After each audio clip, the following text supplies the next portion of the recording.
Piga vigelegele kwa Bwana. Leta vigelegele kwa Bwana. Leta vigelegele kwa Bwana. Leta vigelegele kwa Bwana. Leta vigelegele kwa Bwana. Amen, amen, amen, amen. Asante. Haleluya. Fungua nami kitabu cha Maombolezo ya Yeremia mlango wa 5 na mstari wa 7 tuweze kuwa na neno la Mungu kwa siku ya leo. Na nataka nifundishe, niendeleze neno hili. Kwa nini nateseka wakati niko kwenye kusudi la Mungu? Kwa nini nahangaika, nateseka? Kwa nini naumia wakati nimeokoka, niko kwenye maisha ya wokovu? Kwa nini naumia? Moyo wangu nampenda Mungu, lakini naendelea kuumia, naendelea kuteseka, naendelea kuangamia. Salimia jirani yako, mwambie, kwa nini naumia wakati nimeokoka, niko kwenye maisha ya wokovu? Nimemaliza hata miaka 10 kwenye wokovu, nimemaliza hata miaka 20 kwenye wokovu, lakini kwa nini nateseka wakati Mungu ni Baba? Kwa nini naendelea kuteseka wakati Mungu ni Baba yangu? Unitege sikio, kwa maana hii ndio mambo watu walikosa kwa muda mrefu, na wakaingia kwenye mateso makubwa wakati wameokoka. Alafu wengine wanaamua kuacha wokovu, na wengine wamezani kwamba unapookoka unaingia katika kundi au unaingia katika eneo la watu ambao wanateswa. Wakati ambapo unapokuwa umeingia kwenye maisha ya wokovu, umeingia kwenye ufalme wa Mungu, ufalme wa ahadi, ufalme ambao unaleta ushuhuda kwenye wale ambao umeingia ndani. Umeingia kwa Mungu anayebariki, Mungu anayeinua, Mungu anayetimiza alichokinena. Lakini kwa nini tunateseka? Haleluya. Ukilielewa hili neno, ukilielewa hili somo, utafunguliwa na utajikuta utaomba na majibu yatafika kwenye maisha yako katika jina la Yesu Kristo. Ombi langu ni kwamba majibu yako yafike, yasichelewe, yafike katika jina la Yesu. Maombolezo mlango wake ule wa 5 na mstari wa 7, neno la Mungu linasema, baba zetu walitenda dhambi hata hawako, na sisi tumeyachukua maovu yao. Watumwa wanatutawala, hakuna mtu wa kutuokoa na mikono yao. Twapata chakula kwa kujihadharisha nafsi zetu, kwa sababu ya upanga wa nyikani. Ngozi zetu ni nyeusi kama tunu, kwa sababu ya hari ya njaa ituteketezayo. Rudia mstari wa 7. Baba zetu walitenda dhambi hata hawako, na sisi tumeyachukua maovu yao. Watumwa wanatutawala, hakuna mtu wa kutuokoa na mikono yao. Twapata chakula kwa kudhiharisha nafsi zetu, kwa sababu ya upanga wa nyikani. Ngozi yetu ni nyeusi kama tunu, kwa sababu ya hari ya ituteketezayo. Ameka. Baba zetu hawako,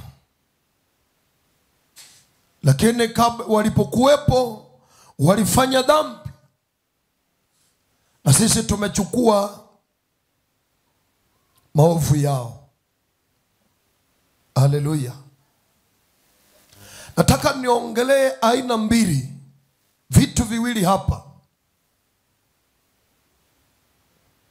Unaweza ukateseka wakati unampenda Mungu kwa sababu ya yale ambayo baba zako walifanya walipokuwa hai, wakayafanya, na wewe unakuja kutokea, ni wewe unalipa, ni wewe unalipishwa, ni wewe unateseka. Jambo la pili, unaweza ukateseka ni kwa sababu ya yale ambayo yaliongewa au yalinenwa, yalizungumzwa juu ya kila atakayezaliwa katika ile familia.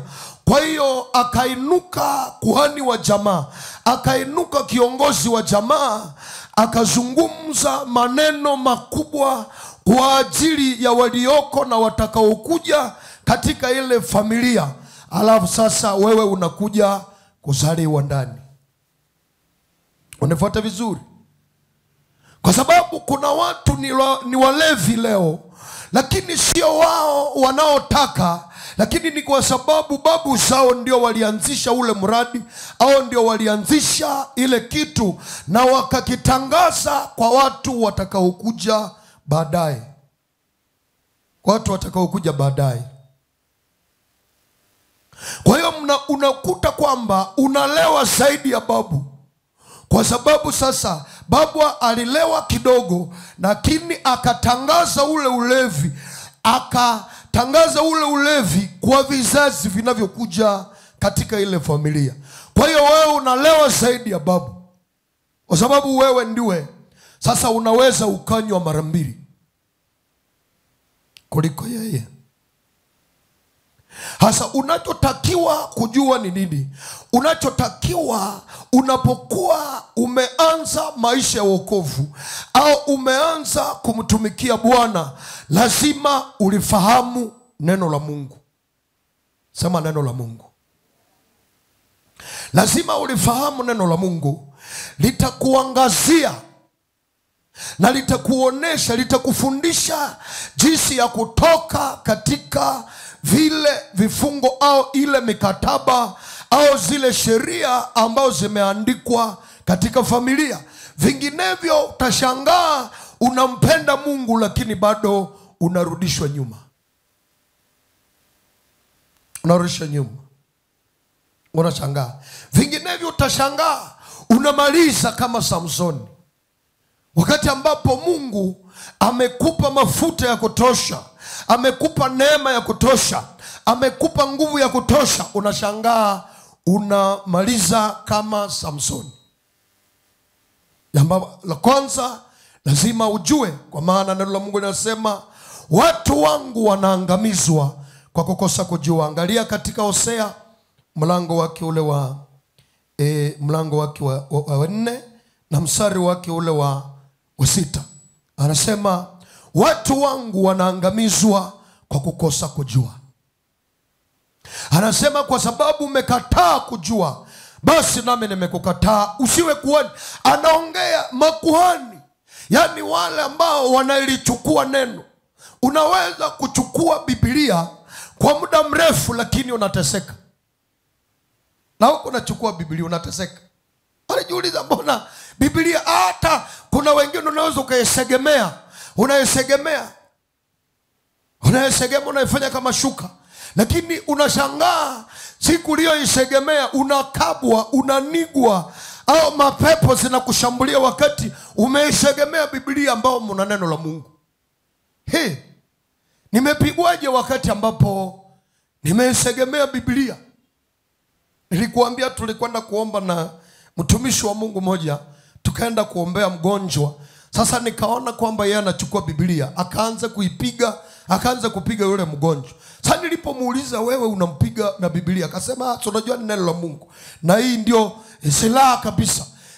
Nikamwambia utamuumiza, kwa sababu alikuwa anabeba ile Bible kubwa, ndio anaipiga kwenye kichwa chake. Nikamwambia ufungulivu, akasema sasa ni mapepo zinaogopa neno la Mungu. Nikamwambia pana, utamuumiza. Hiki ni kitabu, utamuumiza. Na wao wakikupiga na Biblia utaumia. Kwa hiyo akawa hajui jinsi ya kuweza, kwa maana Yesu alisema wekeni mikono juu ya wagonjwa watapata afya, fukuzeni pepo.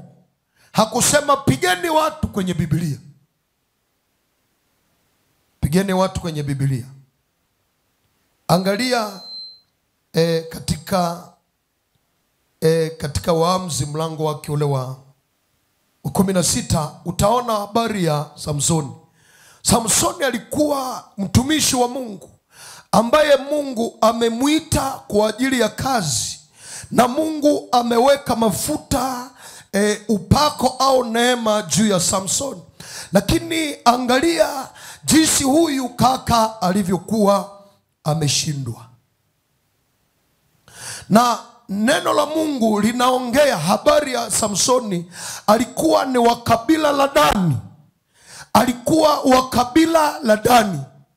Na Dani babu yao au baba yao alianzisha ile familia. Aliongea Dani atakuwa ni nyoka ya barabara.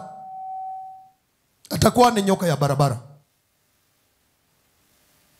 Unaiona katika Mwanzo utaona anasema Dani atakuwa ni nyoka ya barabara. Ngoja tusome kwa sababu nataka nifundishe na baadaye ndio uweze kuomba. Tulipokuwa tunajenga watu juu juu au tunajengwa juu juu, tukashindwa kufikia uhuru, tukateseka wakati tuko kwenye maisha ya wakombolewa. Kukombolewa ni kusema nini? Kukombolewa, huwezi kukombolewa kama haulijui neno la Mungu. Kukombolewa, huwezi kulijua neno, huwezi kukombolewa bila kulijua neno la Mungu. Angalia Mwanzo 49 mstari wake ule wa 16. Anasema Dani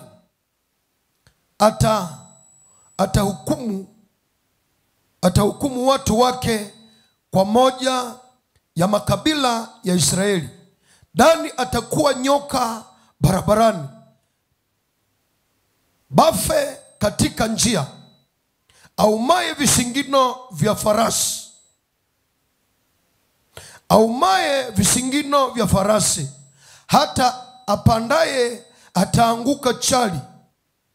Wokovu wako nimeungojea, Bwana. Gadi jeshi litamsonga, lakini atawasonga wao mpaka visingino. Asheri chakula chake kitakuwa kinono, naye atatoa tunu za sufu za kifalme. Naftali ni ayala aliyefunguliwa, atoaye maneno mazuri. Yusufu ni mti mchanga wenye kuzaa. Angalia, Yusufu ni mti mchanga wenye kuzaa. Mti unaozaa utapata vita. Angalia, hasa unapokuwa unaona vita juu ya maisha ya Yusufu, angalia babu yake aliongea nini juu ya Yusufu. Alisema Yusufu ni mti mchanga wenye kuzaa. Manake mti wenye kuzaa, kwa tafsiri fupi, mti unaozaa utapigwa vita, utapigwa mawe. Ndio unaona alipigwa mawe kuanzia hata baba yake na mama yake. Baba yake kamwambia, wewe funga mdomo, wewe unafikiri mimi na mama yako na ndugu zako tutakuinamia? Naye akawaambia, mimi niliona tu ndoto. Kwa sababu yeye ni mti wa kuzaa, na mti wenye kuzaa lazima utapigwa mawe. Alafu wewe usipoelewa vita yako, au usipoelewa ile nini ambayo unabeba, unaweza ukarudi nyuma, wakati wewe pengine ni mti wenye kuzaa ndio inatafsiria vita vyako.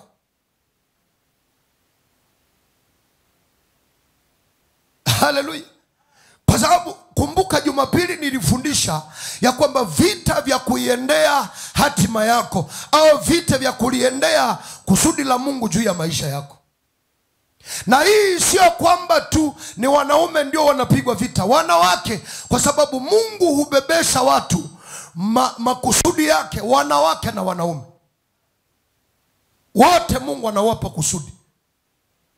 Ndio unaweza kuona hata katika nyumba yako, wewe ni mama ila una mume, lakini wewe ndiwe unabeba uchumi wa ile nyumba. Wewe ndio unabeba kiroho cha ile nyumba. Wewe ndio kuhani wa ile nyumba, hata kama wewe ni mwanamke. Wewe ndio unabeba wokovu wa ile nyumba. Unashangaa vita vinahama kwa mume wako vinaenda kwako. Mume wako yuko salama, hakuna anayemrushia mawe, lakini wewe ndio unarushiwa mawe. Kwa maana anasema Yusufu ni mti wenye kuzaa, kwa hiyo na mti wenye kuzaa matunda utapigwa mawe. Lakini angalia asubuhi ya leo, kama wewe ni mti wenye kuzaa, lazima upigwe mawe. Lakini mawe hayazuii mti kuzaa. Haleluya! Mawe hayazuii mti wenye kuzaa usizae. Hata kama utapigwa mawe, lakini bado tu utaleta mazao. Utaleta mazao. Wewe umewahi kuona mti wenye kuzaa unasema kwa maana watoto walinipiga mawe, kwa hiyo mimi sizai? Unazaa. Unazaa tu. Kwa hiyo vita vyako, vita havizui. Ndio maana unaona mawe Yusufu aliyoyapata kupitia ndugu zake, kupitia kwa Potifari, kupitia kokote likopita, haikuzuia asizae matunda. Mwisho alizaa matunda. Kwa hiyo babu alisema nini alipokufa? Maneno ya mwisho ya Yakobo ndio yakasimama juu ya maisha ya hawa watu. Maneno ya mwisho alionena babu, maneno ya mwisho alionena baba kabla akate roho, aliongea maneno, na haya yana nguvu katika maisha ya watu. Maneno ya mwisho unapokuwa kwenye mama au baba, fikiria maneno ya mwisho anayoongea kabla akate roho. Haya ni sheria. Haya maneno ni sheria ya mtu anaponena anapokaribia kukata roho. Ni sheria. Ndio maana unaona watu wanauliza, alipokufa wewe uliyekuwa ukimlinda, aliongea nini? Alisema nini? Unaongea akasema hivi. Na yale maneno yana nguvu, kwa sababu ndio maneno yake ya mwisho, ndio sahihi, ndio muhuri. Yakobo alipokuwa amekaribia kufa na akawaita wanae, akawaita akasema, Dani atakuwa ni nyoka ya barabara, anasema Asheri atakuwa hivi. Angalia, anaambia wengine wao watakuwa ni wakulima tu. Wakulima tu. Usoma pale tumesoma. Anasema hao atakuwa chakula chake kitakuwa tele. Hasa angalia sasa, Yusufu yeye aliye mti, akienda ili aweze kulima, inaweza kuwa ngumu kwake. Lakini Asheri yeye akienda kulima, anamwambia, anasema Zabuloni yeye atakaa pwani, atakaa kando ya bahari. Ndio ikawa hivyo. Angalia, Zabuloni alikaa kando ya bahari kulingana na neno la Yakobo, lakini aliyetoa baadhi ya watu wa Zabuloni katika bahari ni Yesu. Kwa maana Petro na mitume walikuwa ni uzao wa Zabuloni na Naftali, ambao walipewa bahari ya Galilaya kwamba ni kule watakaa. Lakini Yesu alikuja akalivunja lile neno, akawapeleka Yerusalemu. Haleluya. Naomba Mungu akakusaidie. Kama mababu walikupeleka mahali pagumu, Yesu Kristo ana uwezo wa kukutoa pale na kukupeleka kwa saidi nyingine. Ndio maana lazima ulijue neno la Bwana ili likusaidie kuomba. Lakini kulingana na identity ya familia, huwezi kupata kila unachotafuta, kwa sababu itakuikalia. Lakini Yesu alipokuja akawatoa Zabuloni pale Galilaya, akawaweka huwa mitume wake. Kwa maana Lawi ndiye alikuwa anahubiri injili. Lakini angalia, Yesu anakuja kuachia injili kwa kabila la Zabuloni. Zabuloni na Naftali, watu wa bahari ndio wanawaacha. Na siku zile zote Petro hakuwa na mawazo ya kuhama kule Galilaya na kwenda Yerusalemu. Lakini wakati Yesu alipokuwa amekutana naye, amemchagua, amemwekea mafuta, ndio yalisababisha ahame kutoka Galilaya kwenda Yerusalemu. Kwa hiyo mafuta ya Bwana ndio naweza kukuhamisha katika sheria zile ambazo ziliandikwa na babu au na wazazi. Neno la Bwana ni nguvu ya Mungu, ndio naweza kukuhamisha kutoka kule na kukupeleka katika kusudi lingine la Mungu katika jina la Yesu. Vinginevyo utateseka. Nami natangaza asubuhi ya leo, utahama kutoka makusudi ya babu na kuenda kwenye kusudi la Mungu katika jina la Yesu. Unanielewa? Kama unanielewa, rusha makofi zaidi ya jirani. Nasema ya kwamba upako wa Bwana, neema ya Mungu, nguvu za Mungu zina uwezo wa kukuhamisha katika sheria na mihuri ya mababu na kukuweka katika neema ya Bwana, mahali ambapo hatuliwekewa mipaka, kwa sababu yale maneno ni mipaka. Yale maneno ni mipaka. Kama hujui, angalia Samsoni ya sheke yake, ushindwa kwake. Samsoni ni mtu ambaye kabila lake limetangazwa kama nyoka ya njiani, na nyoka hula mavumbi. Nyoka hula mavumbi. Mavumbi wewe utarudi kwenye mavumbi. Na angalia jinsi alivyopenda uovu zaidi ya kawaida. Angalia sasa ujinga mwingine uliomkula Samsoni. Samsoni ni muamuzi ambaye sijawahi kuona mahali anasoma neno la Mungu.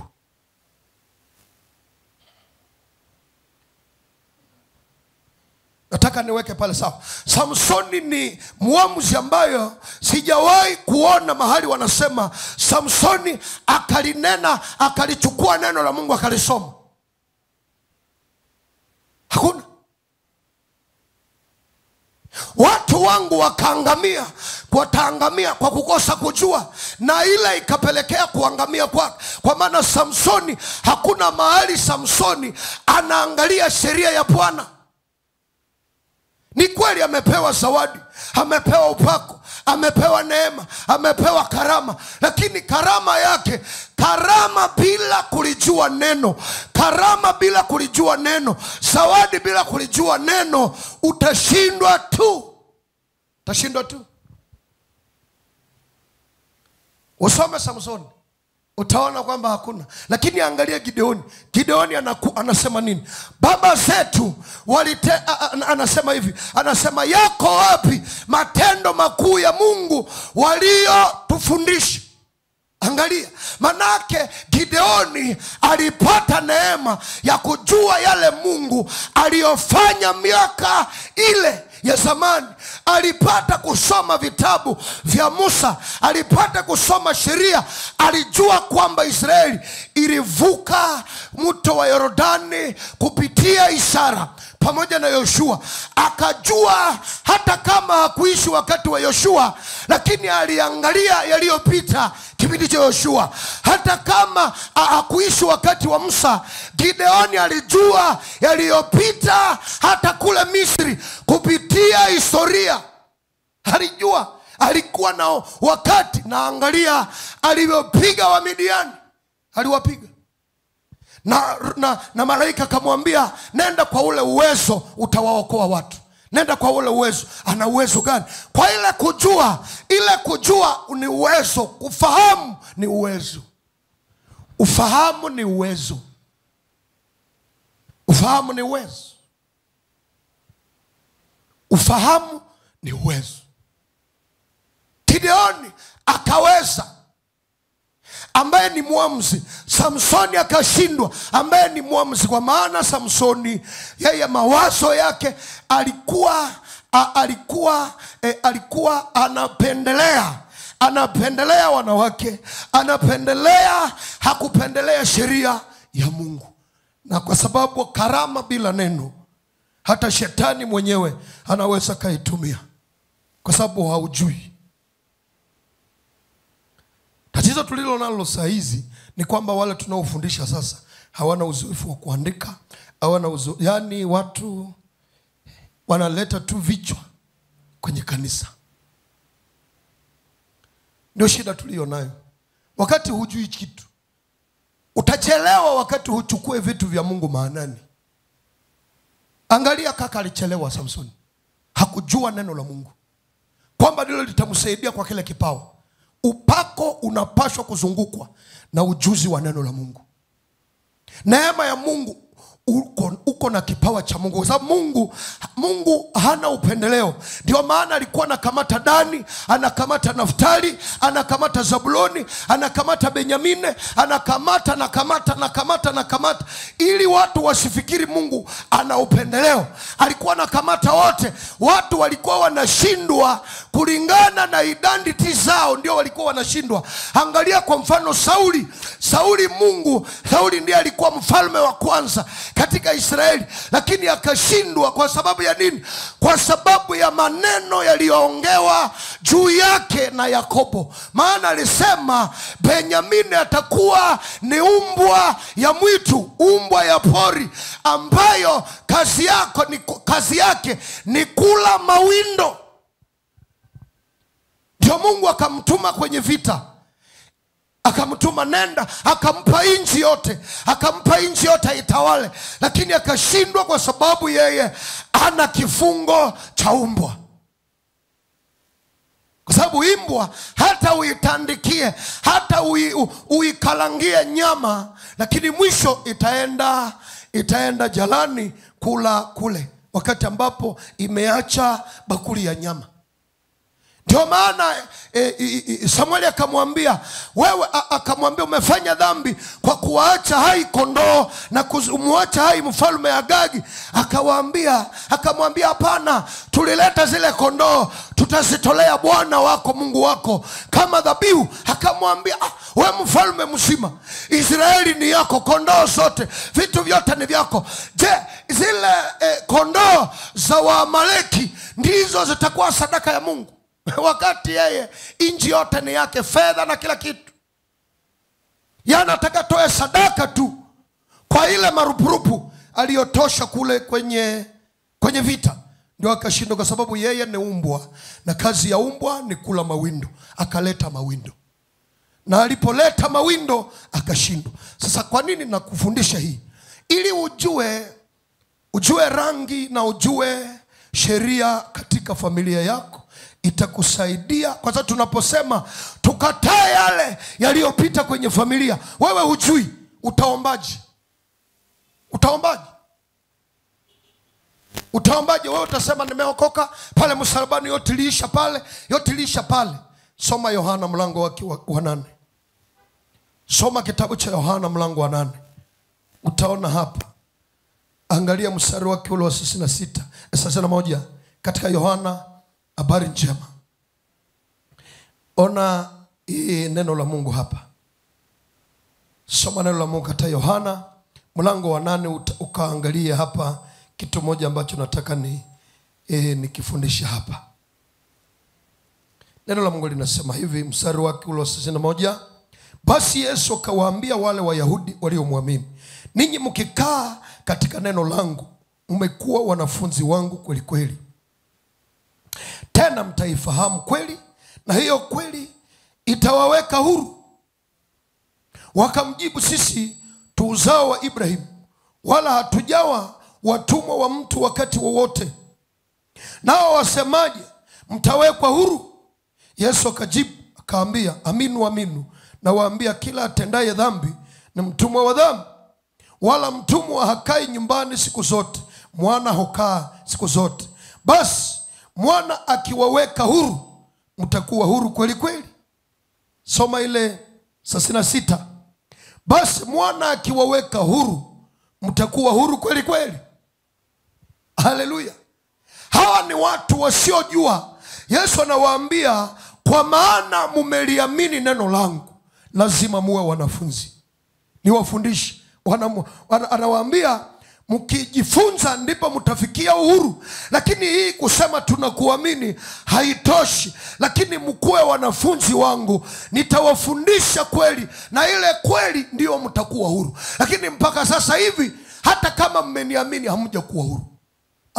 Hatujakuwa huru. Wakamwambia, sisi ni uzao wa Ibrahimu, hatujawa watumwa wa mtu wakati wowote. Nao wasemaje tutakuwa huru? Akawaambia, mtenda dhambi ni mtumwa wa dhambi. Akasema, mwana akiwaweka huru, mtakuwa huru kweli kweli. Wakashindwa kumwelewa. Mwana akiwaweka huru, mtakuwa huru kweli kweli. Hata kama walikuja alipofundisha Yesu, nao wakatokea wakaja, lakini Yesu anawaambia mtakuwa wanafunzi. Kwa hiyo sio siku moja ndio unafunguliwa. Unatakiwa ukae ujue. Samsoni kwa kutokulijua neno la Mungu alianguka vibaya. Alianguka vibaya. Na alikuwa na upako wa aina yake. Sasa upako huu ulikuwa sio wa kawaida. Lakini pamoja na upako huu alianguka nao, na nyumba ikaanguka juu yake, na akafa. Na akafa bila macho. Akafa bila macho. Kwa sababu ya nini? Hakulijua neno la Mungu. Ninaposoma neno la Mungu naona Samsoni ni wajabu. Hakuna mahali imeandikwa Samsoni akaweka macho yake kwa sheria ya Mungu. Hapana. Angalia. Na angalia jambo la pili, hakuna aliyejiunga naye, kwa sababu kuna uadui kati ya nyoka na mwanadamu. Kwa hiyo Samsoni yeye ana sheria, yeye ana maandishi, ametangaziwa kama nyoka. Kwa hiyo wanadamu wanaweza kuipiga nyoka, lakini wasiweze kurafikiana na nyoka. Ndio maana unaona kwamba Samsoni hakuwa na mtu nyuma yake, hata rafiki. Hata rafiki yake ambaye alimsindikiza kuoa ndiye alichukua mke wake wa kwanza.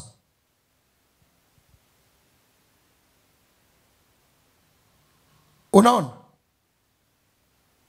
Samson hakuwa na disciples, hakuwa na mwanafunzi, hakuwa na kundi lolote. Lakini angalia Debora.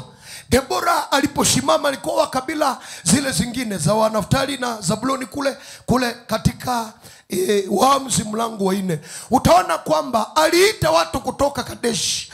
Aliita watu wakuja wamsaidie. Aliita watu na wakaja, akawa na watu. Lakini Samsoni hakujifunza ajue walionitangulia walifanya nini. Gideoni alifanya nini, na Debora walifanya nini, wakina Otinieli walifanya nini, wakina Ehudi walifanya nini. Hakujua historia za hawa watu.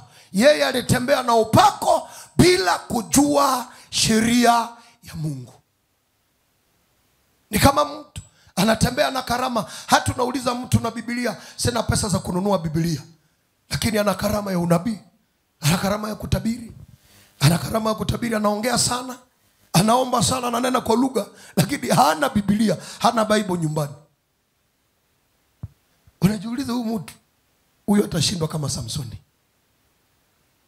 Najua wengi wetu hawajawahi kufikiria Samsoni, kwa sababu hamna time ya kuomba na kusoma neno la Mungu. Wana kama huyu mtu hana neno, hakulijua neno la Mungu Samsoni. Na neno la Mungu ndio linaweza kushikilia wokovu.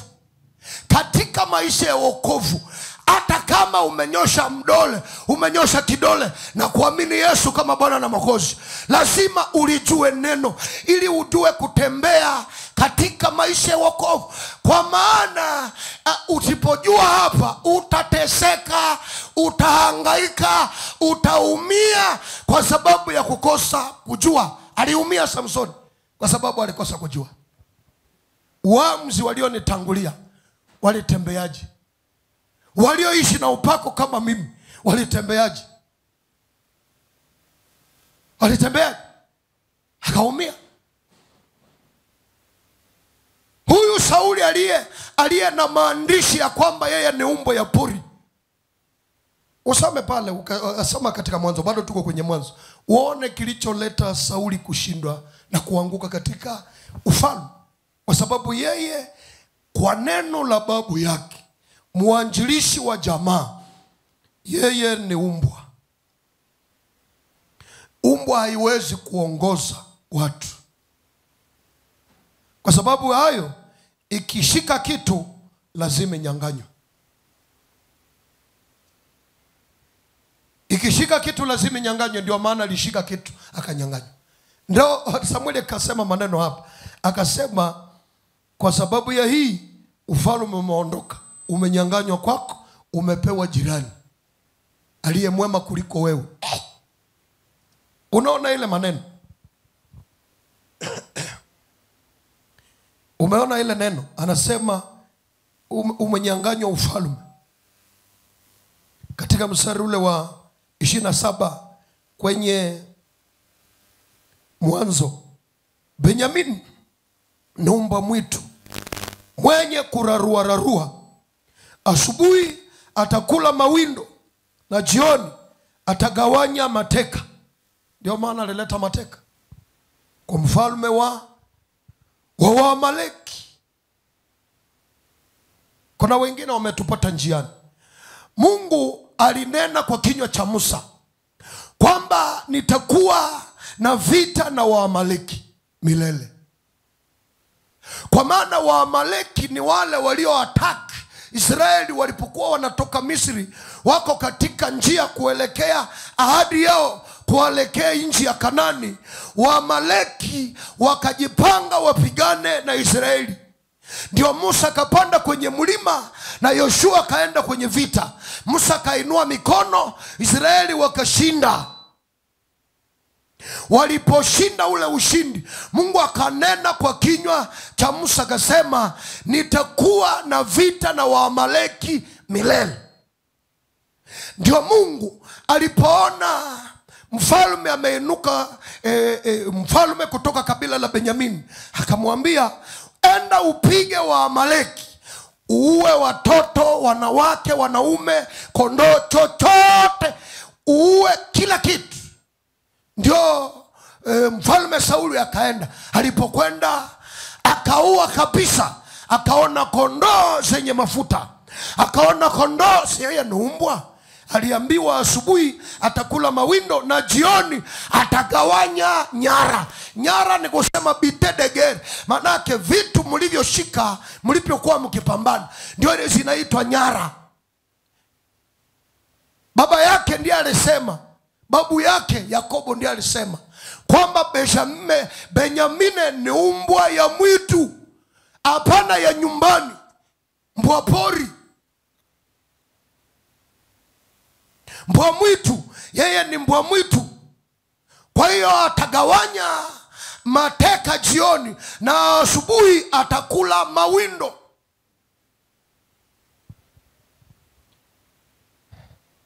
Na unajua wakati ule kulikuwa watu, Yesu alikuwa bado hajakuja ili kutuondolea zile kamba. Haleluya. Kutuondolea zile kamba. Ndio maana Yesu anasema kama mwana akiwaweka huru, mtakuwa huru kweli kweli. Kama mwana akiwaweka huru, maana mwana ndiye anao uwezo wa kukuweka huru kutokana na yale kuhani wa jamaa aliyoyaongea. Kuhani wa jamaa, mzazi ni kuhani kama hujui. Mzazi ni kuhani wa jamaa. Shangazi ni kuhani wa jamaa. Muyomba ni kuhani wa jamaa. Mama mzazi ni kuhani wa jamaa. Usicheze na hawa watu. Ndio maana mkifunga ndoa huwaita, na hawa msipowakumbuka ndio watu wengi huteseka. Wewe sahau shangazi yako kwenye ndoa yako. Sahau mbuzi ambaye imeamuriwa apewe. Tuone utaendaje. Kuna watu wengine tuliwaombea, anasema lakini shangazi yangu bado anaongea, bado anakuja kunidai. Anasema mume wako hajapata mbuzi yangu, mume wako hajapata mbuzi yangu ili niwabariki. Kwa hiyo anashikilia ile baraka yake, unaendelea kuteseka. Kuna wengine baada ya kuambia kwa mujibu wa familia yenu, mlipatana kabila lenu kwamba shangazi apewe mbuzi, basi mumupe ili msitatizwe. Na baada ya kumpa ile mbuzi, unaona uzao unatokea. Uzao unatokea. Kwa nini? Kwa sababu yeye ni kuhani wa familia. Ana uwezo wa kuongea neno linakuwa juu yako. Utaniambia hapana, nimeokoka yote imeishia msalabani. Wacha ujinga.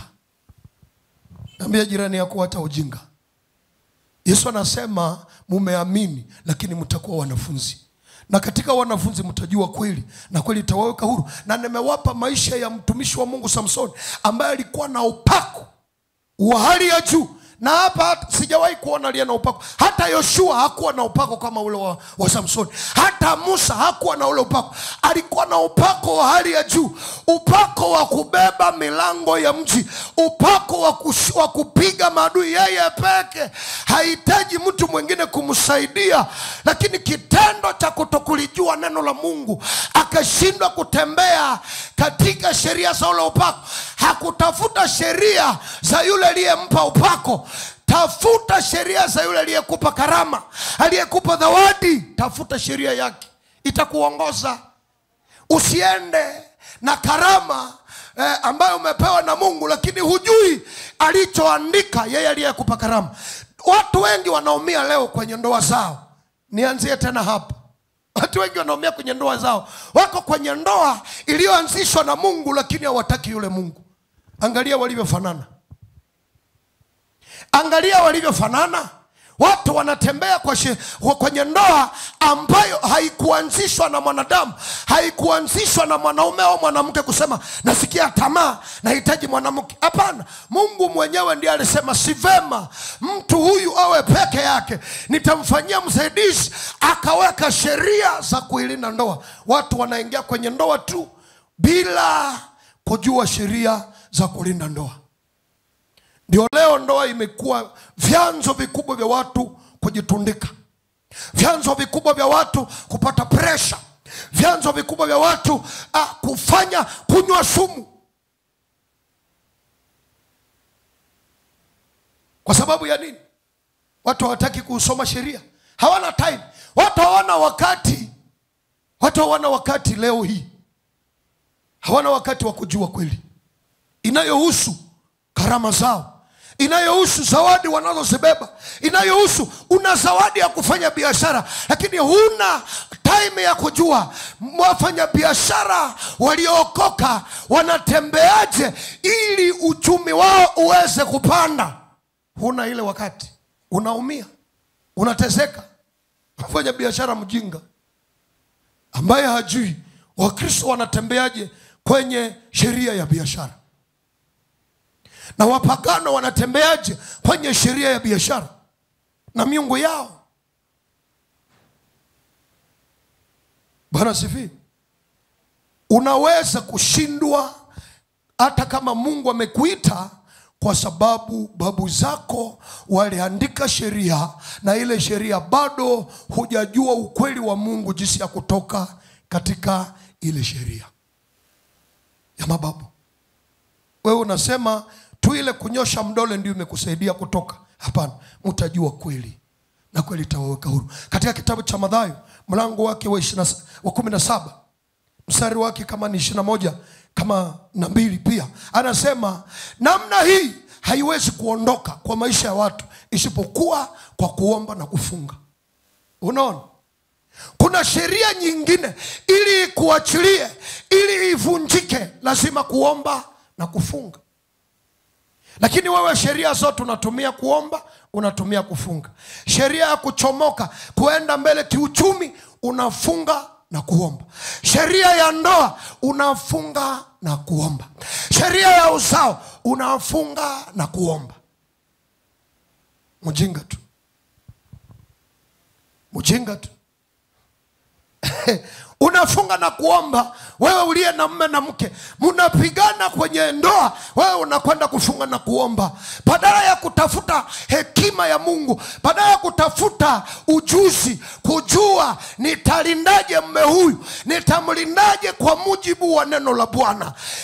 Huyu ni mfalme, sasa mfalme huyu nitamlindaje hapa?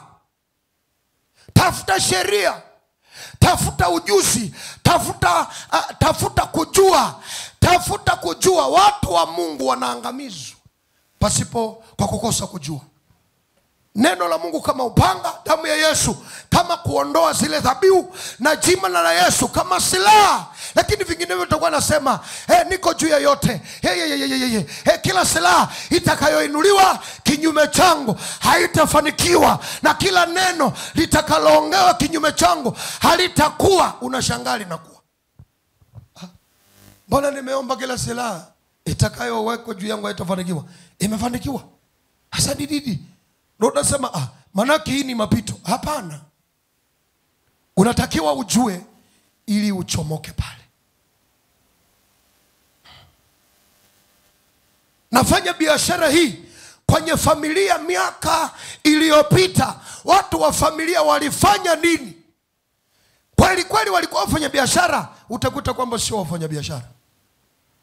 Sasa unahitaji Yesu akuvushe ile kamba ili uwe mfanya biashara, kama vile alivyovusha Petro, kumtoa baharini na kumpeleka kule Yerusalemu, kumtoa kwa kabila la Zabuloni na Naftali na kumfanya kuhani wake, wakati Lawi ndiye ameandikiwa kubeba ukuhani. Lakini Petro yeye ni wa kabila la Zabuloni na Naftali, lakini Yesu anakwenda kuwaachia injili ambao kwa baraka ya Yakobo. Angalia, hata Yakobo alipobariki Lawi hakumpa Lawi ukuhani. Mungu alipobariki Lawi, alipoongea juu ya Lawi, hakumpa Lawi madhabahu, lakini Musa ndiye aliinuka na kumpa Lawi madhabahu. Hivi vitu ni vya ajabu. Musa ndiye alimpa Lawi madhabahu, na Mungu ndiye alichagua Musa, mmoja wa kabila la Lawi. Kwa maana unajua Lawi Yakobo alipowabariki, hakubariki Lawi na Rubeni hawakupata baraka. Alisema Lawi na Simeoni, hawa ni watu wana dosari, hawa ni watu wana kesi ya kuua watu.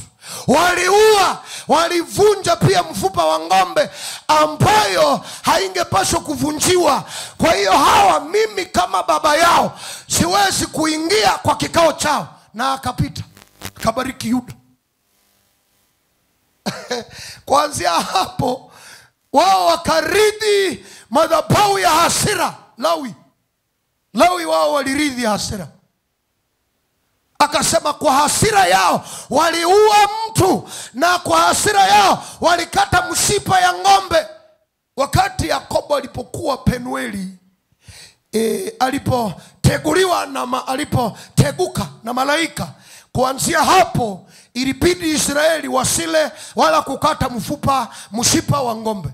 Sasa hao watoto wa Yakobo kwa hasira wa ng'ombe zikawakasirisha, wakakata Lawi na Simeoni, wakakata ule mshipa.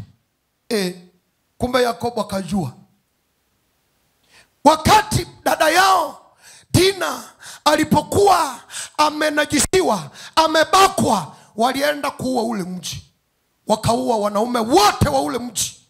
Ndio baba yao alipowabariki akasema, sitawabariki, akasema, nafsi yangu Lawi na Simeoni, panga zao ni za jeuri. Mimi Yakobo sitaingia kwa kikao chao, nitawatenga na kuwatawanya katika Yakobo. Akapita akaenda kuambia Yuda atakuwa mfalme.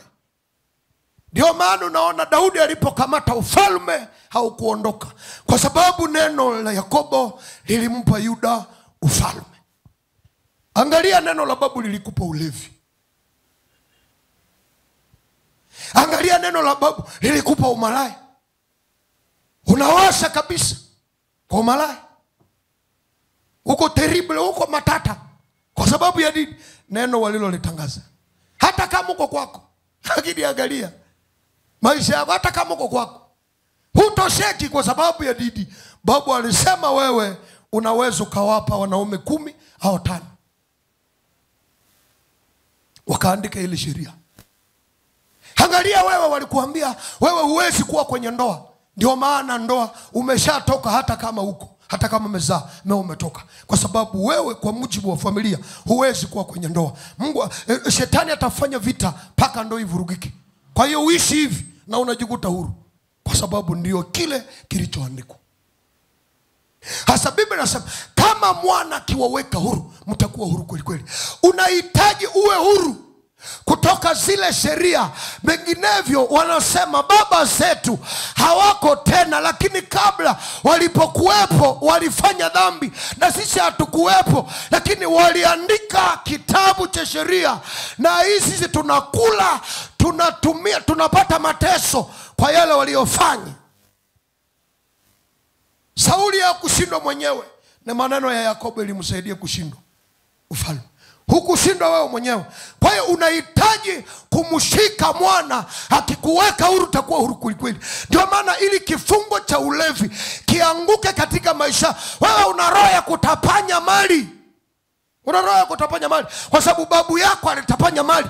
Ndio maana unashangaa babu yako aliishi Butembo, lakini hakuna kiwanja alichowaachia. Aliwaachia miti na kuachia tabia za ajabu, wakati wengine waliachia viwanja. Na hizi viwanja vilikuwa vinanunuliwa kwa kuku. Lakini babu yako kwa sababu ya ule uovu, yeye aliacha tu ka 6. Yeye aliacha tu ulevi. Alikuwa yeye ndiye anakaa analala pembeni ya ka 6. Ndio unaona. Sasa wewe tu unauliza tu pombe siku zote.